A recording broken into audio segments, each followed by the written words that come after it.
Beautiful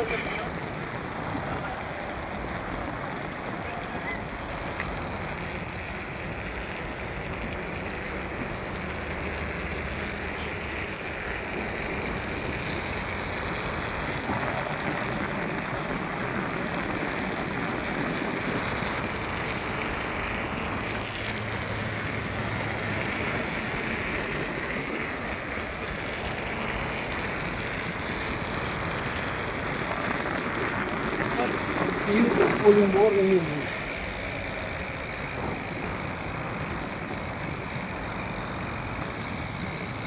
Ito natin yung parang itik, yung ibon, napakagaling sumisid, huli ng isda.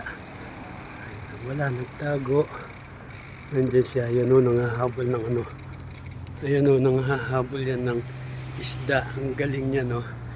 Oo, yun o, galing. Galing sumisid yan, nangahabol ng isda sa ilalim yan. Oo.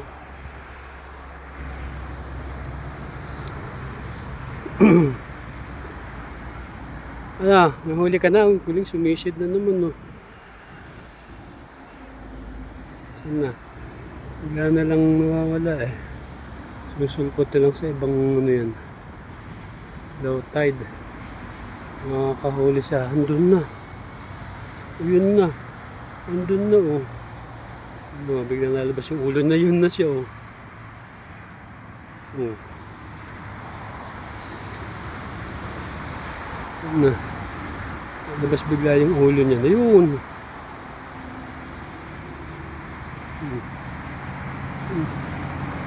Ang bilis. Oh, andun na siya oh. Oh. Layo na.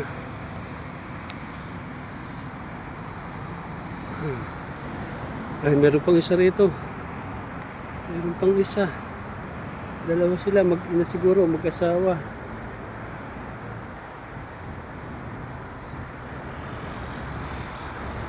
Where na you?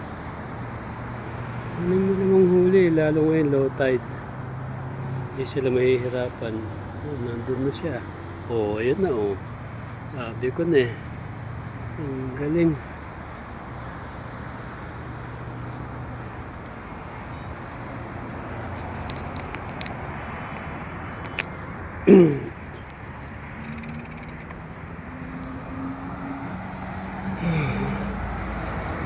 Si Tatang. Merong gustong patunayan. Sige, takbo. Sige na.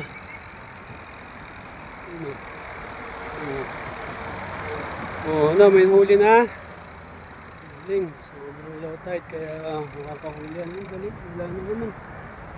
Sige naman. Ayun yung isa, oh. Sige naman. May tikling din dito. Oh, yun, tikling. Oh.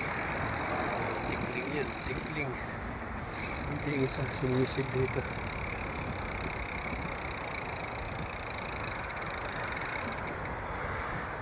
Low tide.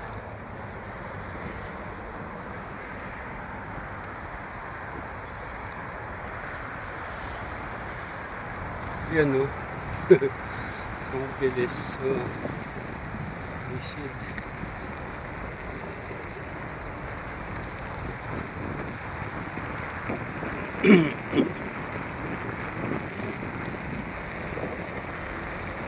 Nakakamiss ang cornice. Ang cornice ay nakakamiss. Bawal ang mag-fishing. Lang nag-fishing. Even once. Yung isa. Walang naligaw.